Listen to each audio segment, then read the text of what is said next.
Hey guys, I'm back on this final part of the Ground Zero series, and trust me, it's been awesome. And I'm just here to put the final pieces to this puzzle to help you get started and to help you kickstart that dream, that idea, that project in your heart. Okay, and I'm going to be touching something very critical: the barriers to starting out.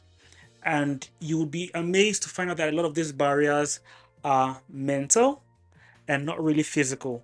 If you're able to deal with the mental barriers limiting you from starting, then you've dealt with about 80% of your limitations. Okay, so I'd like to start with something I heard some years back that really blessed me a lot. And I heard a preacher say this, that oftentimes the difference between one person who seems to be making tremendous progress and handling big projects and doing a lot of great stuff, and another person who isn't really doing so much, is courage. You heard that right. It's courage. Now, if you have two individuals under the same conditions, you would find out that one individual will do a lot more if he has more courage than the other. Now, let's deal with some of the mental barriers. What's the first barrier? I'd like to call these barriers the what ifs. The first limitation I see a lot of people go through, and it's a very common limitation, I've faced it myself, is what if someone else is doing it? That rings the bell, right?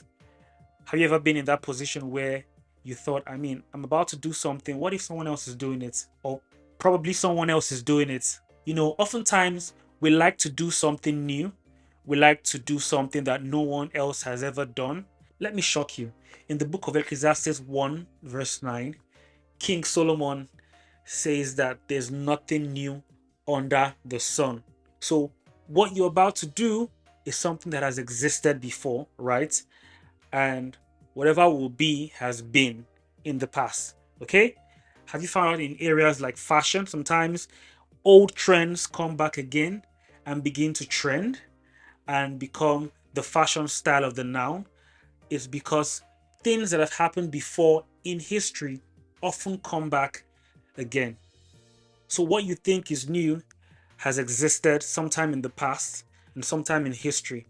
So the only difference is oftentimes when these things come up again, there's a little bit of innovation, a little touch of uniqueness being added to it, but it's nothing new. The moment you settle that in your head, that what is or what will be has been, then you go ahead and do what's in your heart. Sometimes you may start out doing what someone else is doing, right? And over time, you begin to innovate. Over time, you begin to add something unique to it. You don't always have to start with something totally new. It happens in music, it happens in different spheres, in different industries. Sometimes all you need to do is to pick something that is working, replicate it, and then innovate. So, what if someone else is doing it? No problem at all. Still go ahead and give it your own uniqueness. I don't know if you've noticed this before, but sometimes you're thinking about an idea and you see that someone else is already doing it. And that's because ideas are like seeds, and they are sown in the hearts of many, looking for where they will germinate. So, will you commit to that idea in your heart and make it work? If not, several months down the line, several years down the line, you're going to see someone else doing it. Okay, and this leads me to the second what if. What if it fails? Yeah, sometimes the fear of failure keeps people from starting. What if it fails? Let me ask you a counter question. What if it works? You know what? You're never going to know if it's going to work if you don't do it. What if it works? So the goal is to aim to win, aim to succeed, aim to get it right. Don't focus on the failure, focus on winning, focus on victory. And the third one is, what will people say? You know what? People are going to say something anyways. People are going to always talk. Whether you do it, if you don't, if you succeed, if you fail, people are always going to say something. So, would you rather start or listen to what people are going to say. Do it. And you know what's funny? Sometimes the people you're bothered about are checking your consistency. You know, one of the early things I found out in business, right, was the first time you begin to sell your product or you begin to sell a solution, probably you begin to push things out, maybe on social media, you begin to advertise. Sometimes people within your network don't respond immediately. And you might get frustrated, you'll be like, why is no one responding? Why is no one asking questions? Why is no one making an inquiry? Why is no one even placing an order? Why is no one making a comment? People are, first of all, checking your level of commitment. People are checking your consistency. People are checking, is he really all about that? So you start selling cars, or you start, a realtor business, you go into real estate and you start posting houses on your social media. The first 1 month, people are checking, wow, when did he start selling houses? From where? You know?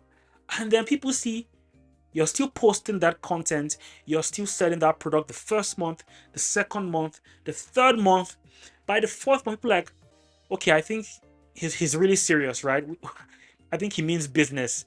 And then they begin to make inquiries. Sometimes someone just looks at what you're pushing and believes, when I'm ready for this, I'll come back to it. And just imagine the person is ready 1 month down the line, and then you've stopped, and then you've given up. And one important thing you can do with people's comments is to glean feedback. Sometimes there are good feedback and there are things you can learn from people's responses, but don't let it get to you.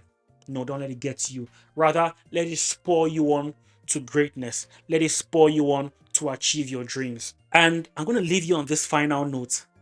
Do it afraid. Do it afraid. You might be afraid, you might have your doubts, you might have your worries, whatever it is, do it afraid. Sometimes people who have done great things didn't have all the courage, but they did it regardless. So do it afraid, do it with your fears, do it with your doubts, just do it anyway.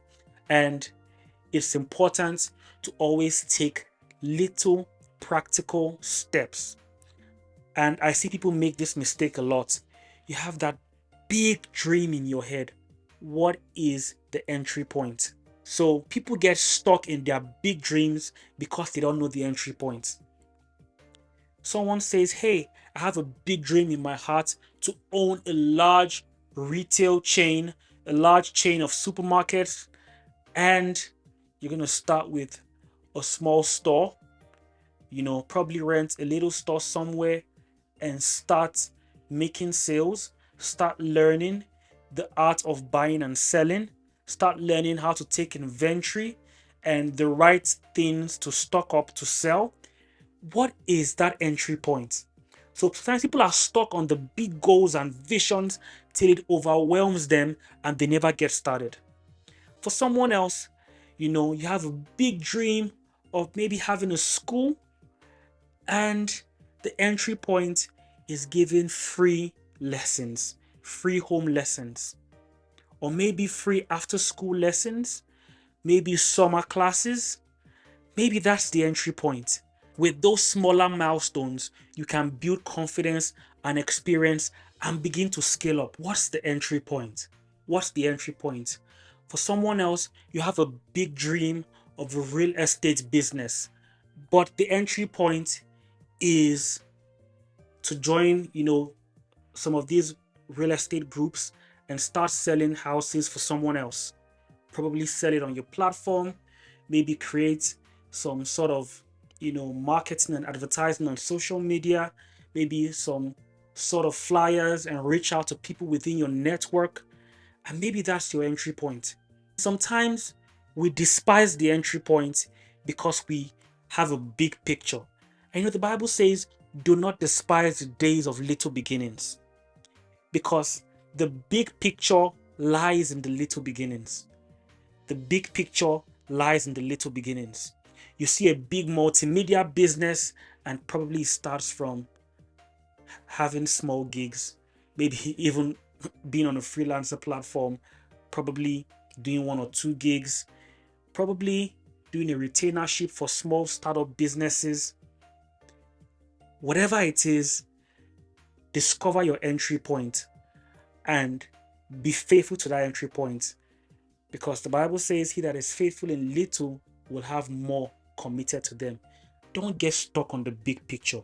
You see yourself hosting conferences around the world, and maybe your entry point is to do something in secondary schools, do something in the university, do something in your church for 5 people, 10 people, have meetings with them and encourage them. And because you're stuck on the big picture of a conference with thousands of people, you despise the entry point. Once you get that entry point, give it your best. And that's how you scale. And that's how you grow. And that's how you start from ground zero. You start from the entry point. You do it with faith. You do it afraid. You deal with your fears and with your doubts. But above all, you do it trusting God. You do it trusting God. Because he that started the good work will be faithful to bring it to fruition, to bring it to completion, and to help you succeed. I wish you all the best, and I believe you can start from where you are.